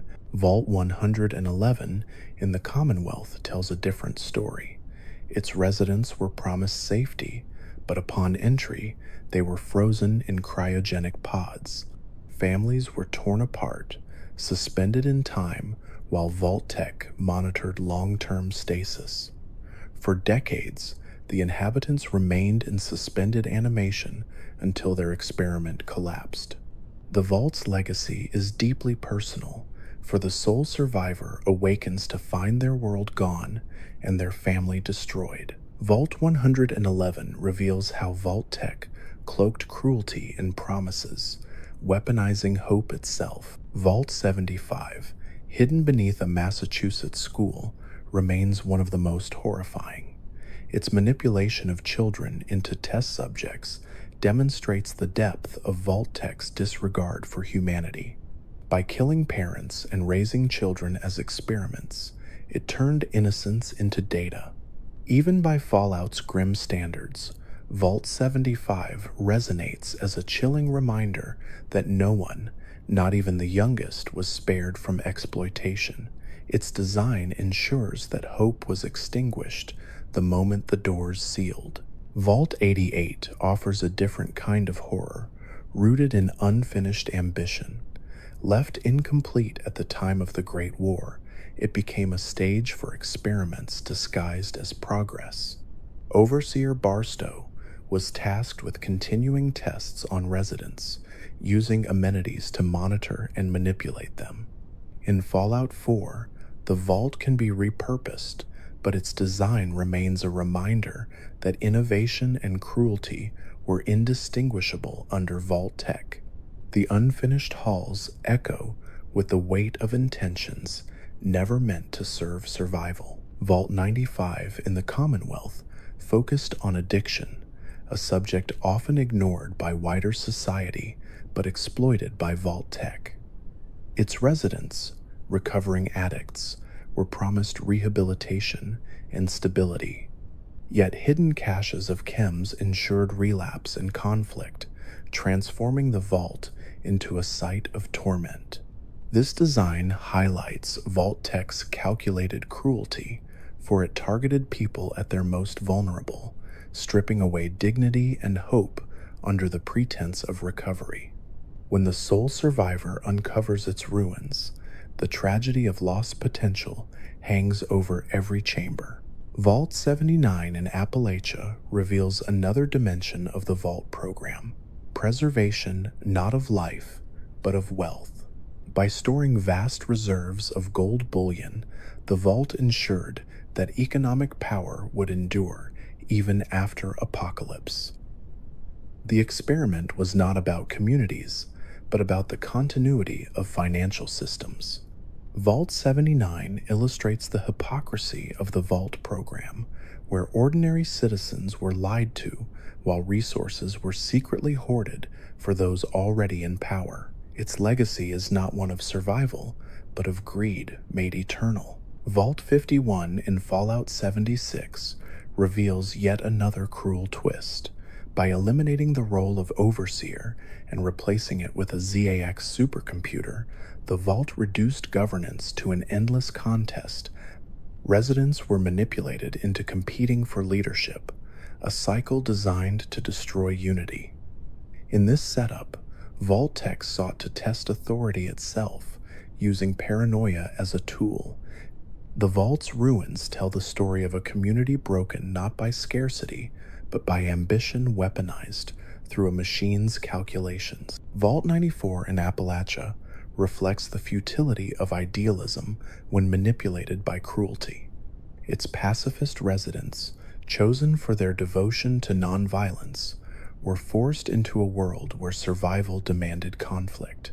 Unable to adapt, the community fractured, and the Vault fell into ruin. The experiment demonstrates how Vault-Tec engineered failure by placing ideals against impossible odds. In the end, peace collapsed, consumed by the harsh truth of the wasteland. Vault 96, also in Appalachia, followed the theme of cryogenic experimentation. By freezing some residents and forcing others to monitor them, Vault-Tec ensured imbalance and stress. The arrangement inevitably broke down, leaving the Vault as a tomb of frozen bodies and failed science. Vault 96 shows how the repetition of experiments was part of the company's design. Each vault was not a unique act of cruelty, but a step in refining data across countless variations. Vault 63 remains a mystery, with scattered references suggesting fungal contamination. While not fully explored in Fallout 76, its mere existence demonstrates how Vault-Tec weaponized disease. By designing vaults that became biological hazards, they tested resilience against forces humans were never meant to endure. The secrecy surrounding Vault 63 makes it a haunting reminder that not all vaults reveal their truths. Some remain shadows, their experiments sealed away from history. Vault Zero, from Fallout Tactics, introduces a different kind of horror. Instead of focusing on communities, it preserved the greatest minds of pre-war America, integrating them into a collective machine intelligence. While not part of the core canon, Vault Zero's story reflects a consistent theme: knowledge mattered more than lives. For Vault-Tec, the preservation of intellect justified stripping people of their humanity, fusing them into a system that endured even as individuals were lost. The Vault's legacy serves as commentary on ambition without empathy. Vault 61, tied to chemical exposure experiments, represents another recurring thread. Residents were subjected to toxins under controlled conditions, their suffering measured with cold precision. This focus on biology ties into Vault-Tec's larger pattern of manipulating both body and mind. Vault 61 underscores the sheer range of cruelty within the program, showing that no part of human existence was beyond their reach. Vault 68 and Vault 69's infamous gender experiments deserve deeper reflection. By engineering extreme imbalances, Vault-Tec reduced survival to exploitation. These vaults are often remembered with grim humor, but their implications reveal a disturbing fascination with human reproduction under duress. In treating people as numbers in a breeding equation, Vault-Tec abandoned all pretense of morality. These vaults highlight how the program repeatedly weaponized relationships and survival instincts for data. Vault 34 in the Mojave is another stark lesson in imbalance. With weapons stockpiled in abundance, residents turned disputes into firefights. The vault became a fractured battleground, and eventually, radiation flooded its halls, creating a nightmare of mutants and despair. By ensuring overabundance, Vault-Tec tested the limits of aggression, proving that too much can destroy as effectively as too little. Vault 34 is a grim monument to the dangers of engineered excess. Vault 22's agricultural experiments in the Mojave also reflect the dual nature of science and cruelty. While its goal was to rebuild ecosystems, the fungal spores it cultivated consumed the vault and transformed its inhabitants into plant-like husks. The experiment collapsed into horror, leaving behind overgrowth where lives once flourished. Vault 22 stands as a reminder that even noble intentions can become disasters under reckless ambition. Vault 11's sacrifice system in the Mojave lingers as perhaps the most brutal satire of morality in Fallout.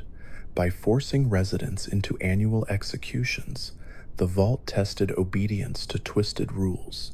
The revelation that abstaining from violence would have spared them all underscores the cruelty of its design.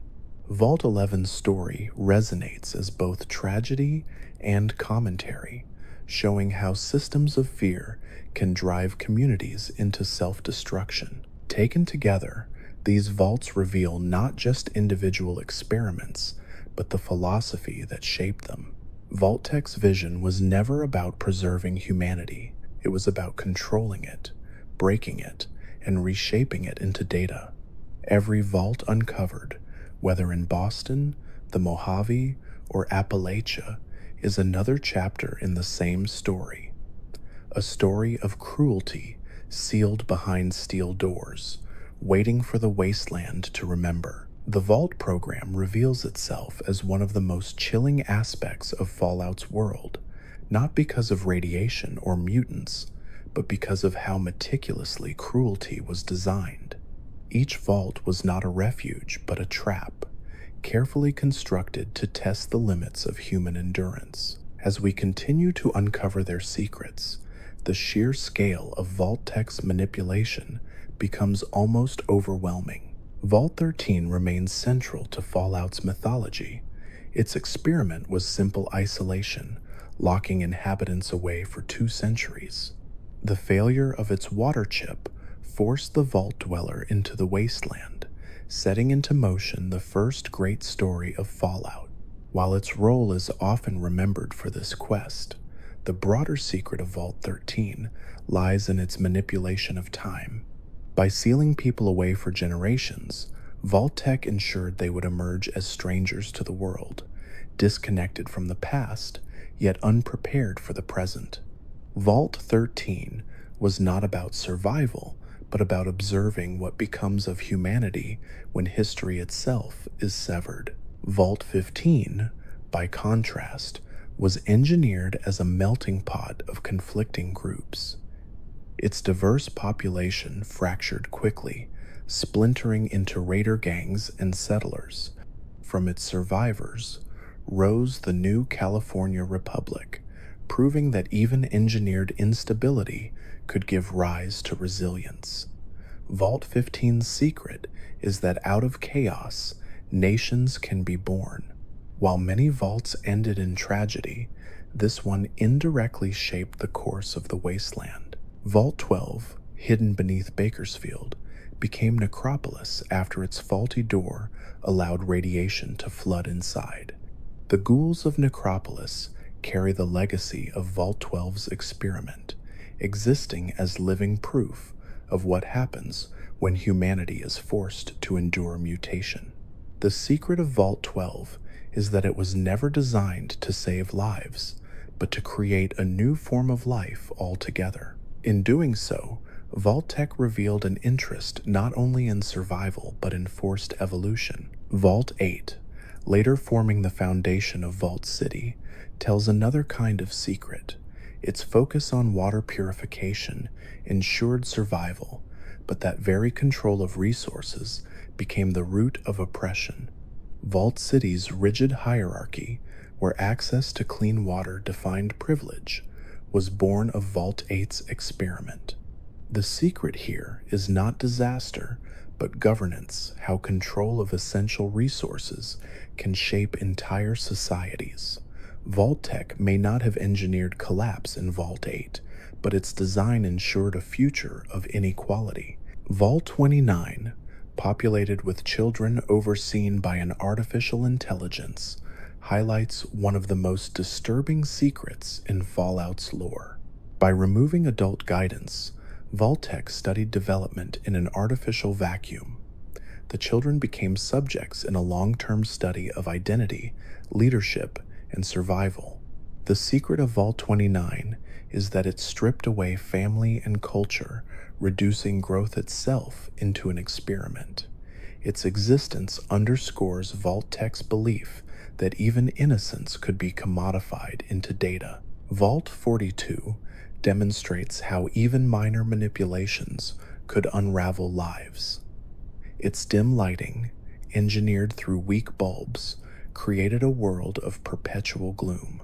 The result was not catastrophic in scale, but corrosive over time, eating away at morale until despair consumed the community.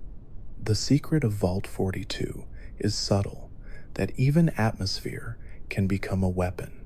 Vault-Tec did not need monsters or disease when shadows could accomplish the same collapse. Vault 43's strange setup of one man, 20 women, and a colony of panthers exists on the border between lore and myth. Its secret lies less in its plausibility and more in its reflection of Vault-Tec's absurd extremes. Even if exaggerated, the very idea captures the essence of the program. No scenario was too far-fetched to be dismissed. Whether factual or apocryphal, Vault 43 embodies the blend of dark comedy and horror that defines the Vault system. Vault 53, with its deliberately faulty machinery, reveals another cruel truth. By ensuring that residents lived in a constant cycle of repair, Vault-Tec transformed maintenance into suffering. The community was trapped in endless frustration, each broken part another reminder that their prison was designed to exhaust them. The secret of Vault 53 is futility itself, survival reduced to a treadmill of failure. Vault 68 and Vault 69, with their engineered gender imbalances, are remembered as some of the program's most infamous experiments. The secrecy here is not just the imbalance itself, but the implication that Vault-Tec viewed reproduction and exploitation as variables worth testing. By reducing survival to numbers, The company stripped away humanity. The grim symmetry of one woman among 1,000 men and one man among 1,000 women reveals the cold calculus that drove the Vault program. Vault 61's exposure to chemicals reflects another recurring theme: the manipulation of biology. By subjecting residents to toxins, Vault-Tec sought to measure resistance and mutation. The secret of Vault 61 is that it turned human bodies into test tubes, erasing the boundary between environment and subject. This Vault story ties into broader patterns across Fallout, where experimentation on the human body is as central as social manipulation. Vault 92's manipulation of music remains one of the most haunting. Its subliminal messaging experiments shattered a community of artists, proving that even creativity could be weaponized. The secret of Vault 92 is that inspiration itself was twisted into despair. Its ruins, filled with instruments and echoes, remain a testament to how Vault-Tec corrupted even beauty into cruelty. Vault 106's hallucinogenic gas experiment likewise reveals how the environment could be turned against inhabitants. By corrupting the very air they breathed, Vault-Tec ensured madness was inevitable. The secret of Vault 106 is that perception itself was stolen. The Vault was not a sanctuary, but a hallucination, where reality dissolved and survival was impossible. Vault 108, home to the clones of Gary, embodies repetition turned into horror. The experiment created an environment where identity was erased and individuality replaced with endless replication. The secret of Vault 108 is not just cloning, but monotony weaponized. By filling its halls with endless copies, Vault-Tec reduced humanity to echoes, stripping away uniqueness until nothing remained but madness. Vault 87 ties directly into Fallout's broader history, serving as the source of super mutants in the Capital Wasteland. The secret here is not only the use of the forced evolutionary virus, but the realization that Vault-Tec's experiments were tied into larger government projects. Vault 87 reveals how the Vault program was not an isolated corporate scheme, but part of a broader network of manipulation, linking science and cruelty on a national scale. Vault 112's Tranquility Lane simulation in Fallout 3 may be one of the clearest examples of power abused. Overseer Braun manipulated his residents in a virtual reality where he acted as both God and tormentor. The secret of Vault 112 is control itself, the ability to strip people of freedom, not just physically, but mentally. By enslaving minds in a simulation, Vault-Tec proved that no prison is more complete than one that feels real. Vault 95 in the Commonwealth adds another layer of cruelty by exploiting addiction. Its residents, chosen for their vulnerability, were given rehabilitation only to be sabotaged with hidden supplies of chems. The secret of Vault 95 is betrayal. By turning recovery into relapse, Vault-Tec revealed how hope itself could be weaponized against the desperate. Vault 88, unfinished yet still designed for experiments, reflects another truth. Even in their incompleteness, vaults served as laboratories. Overseers like Barstow were instructed to continue manipulating residents under the guise of technological progress. The secret of Vault 88 is deception innovation used as camouflage for cruelty. Its cavernous halls remind players that even unfinished plans carried the weight of suffering. Vault 79 in Appalachia exposes yet another priority: the preservation of wealth. By sealing away gold bullion while lives outside were left unprotected, Vault-Tec revealed its allegiance to power. The secret of Vault 79 is greed. It was not built for people but for treasure, ensuring that inequality survived even apocalypse. Together, these vaults form a mosaic of secrets, some subtle, some absurd, others horrific. Each one reflects the same principle, that Vault-Tec never intended to save humanity. Instead, they built a system of prisons, each designed to extract data from despair. Every sealed door contained another cruel equation, another truth about how far humans could be pushed before they broke. The vaults of Fallout endure in memory, not only because of their experiments, but because of what they reveal about humanity. Every sealed door is a monument to fear, cruelty, and ambition. Vault-Tec promised survival but delivered prisons, where lives were measured not in years but in data. To reflect on the final vaults is to see the full picture of a world where safety itself was weaponized. Vault Zero, though from Fallout Tactics, highlights the extremes of preservation. Instead of communities, it housed the brightest minds of America, integrating them into a collective intelligence after death. These people were not meant to live, but to serve as processors for knowledge, forming a vast computer system that endured beyond their humanity. The secret of Vault Zero is that intellect was valued more than life. While not central to the mainline canon, it reflects Fallout's recurring theme, the arrogance of believing that survival without empathy is worth preserving. Vault 14, populated entirely by adolescents, echoes similar developmental experiments. Without adults to guide them, the young inhabitants were forced to build systems of governance and survival on their own. For Vault-Tec, the experiment tested how societies emerge in absence of generational balance. The Vault's story, though obscure, demonstrates how the company repeatedly returned to the theme of raising children under unnatural conditions. The secret of Vault 14 is that innocence itself was stripped away, replaced with responsibility far beyond its years. Vault 22 in the Mojave deserves revisiting, for its agricultural experiments reveal not just failure but hubris. The spores cultivated to restore ecosystems instead consumed the vault, transforming its residents into plant-like husks.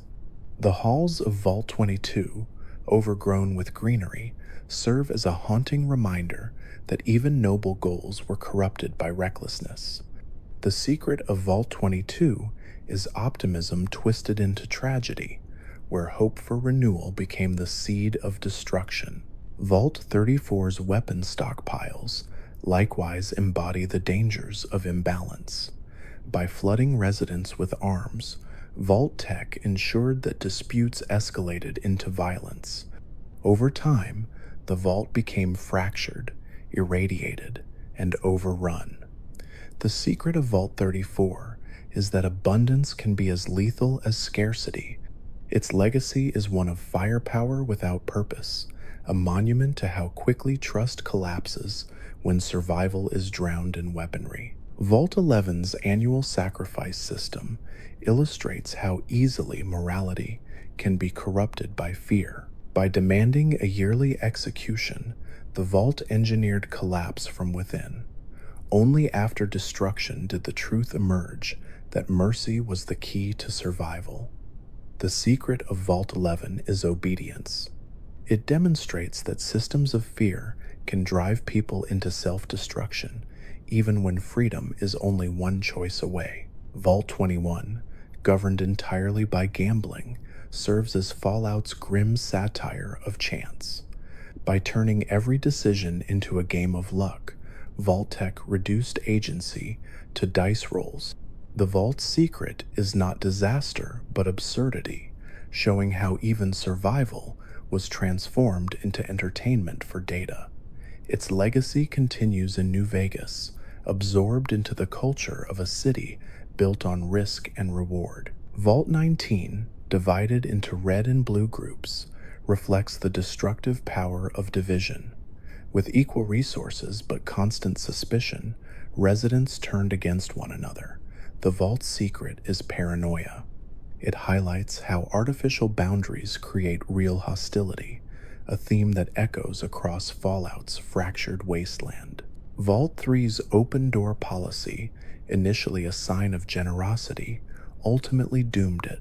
Raiders infiltrated and destroyed its inhabitants, proving that even a functioning vault could not survive openness in a world of chaos. The secret of Vault 3 is vulnerability. By trusting outsiders, its residents invited their own downfall, a rare case where Vault-Tech's manipulation was not the cause of collapse, but the wasteland itself. Vault 8, foundation of Vault City, embodies governance shaped by resources. Its functioning water purification system ensured survival, but that control became the root of oppression. The secret of Vault 8 is hierarchy. It reveals how survival itself becomes stratified when essential resources are monopolized. Vault City's rigid society is the lasting scar of Vault 8's experiment. Vault 15's fractured communities gave rise to both raider gangs and the New California Republic. Its secret is resilience. Even designed instability could not prevent the birth of nations. From chaos emerged structure, a reminder that even in cruelty, humanity can sometimes forge order. Vault 12, with its faulty door, created Necropolis and the population of ghouls who survived radiation. Its secret is mutation. By engineering exposure, Vault-Tec forced a new form of existence into the wasteland, reshaping humanity itself. The ghouls of Necropolis remain living evidence of this cruel design. Vault 29's children, overseen by artificial intelligence, represent the stripping away of culture and guidance. Its secret is dehumanization. By raising generations in isolation, Vault-Tec reduced growth itself to an experiment. Though little is known, its concept alone illustrates how far the company would go to commodify development. Vault 42's dim lighting reveals the insidiousness of environmental control. Its secret is despair, cultivated not by violence, but by ambience. Shadows became chains, eroding hope until collapse was inevitable. Vault 43's rumored combination of humans and panthers, whether myth or truth, reflects the absurd extremes of Vault-Tec's imagination. Its secret is satire, reminding us that even in cruelty there was mockery, and that entertainment for the powerful was often indistinguishable from science. Vault 53's endless mechanical failures ensured exhaustion. Its secret is futility. By trapping residents in cycles of repair, Vault-Tec turned daily life into a treadmill of frustration. The vault was not meant to survive, only to suffer. Vault 61's chemical exposures represent biology twisted into torment. Its secret is pain, measured and cataloged without regard for dignity. Vault-Tec viewed the human body as a tool, stripping away individuality in favor of data. Vault 68 and Vault 69, with their engineered gender imbalances, reveal exploitation at its core. Their secret is cruelty disguised as science.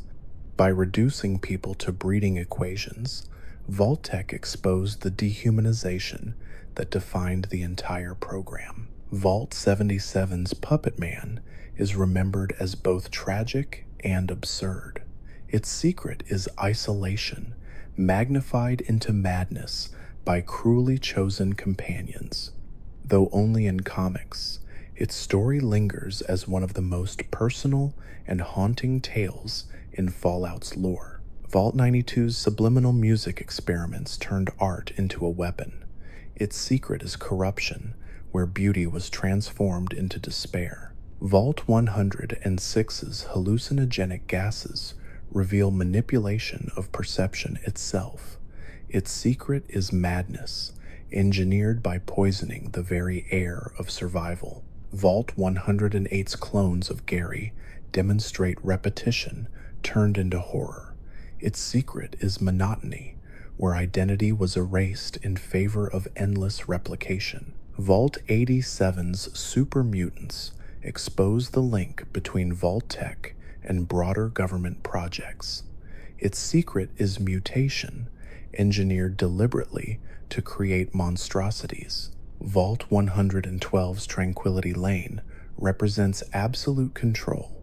Its secret is power abused, where Overseer Braun acted as God over lives, trapped in his simulation. Vault 95's exploitation of recovering addicts reveals betrayal. Its secret is relapse engineered, turning hope itself into a weapon. Vault 88's unfinished design reflects deception cloaked as innovation. Its secret is lies, where progress was only another mask for control. Vault 79's hoarding of gold bullion reveals greed made eternal. Its secret is inequality, preserved behind steel while the world burned.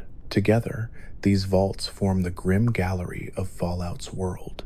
Each secret reflects not salvation, but manipulation. They show that survival was never the goal. Vault Tech built their empire not on saving lives, but on turning humanity into variables in experiments of cruelty. And though the vault doors have long since opened, their stories remain, echoing across the wasteland as reminders of promises broken and lives betrayed.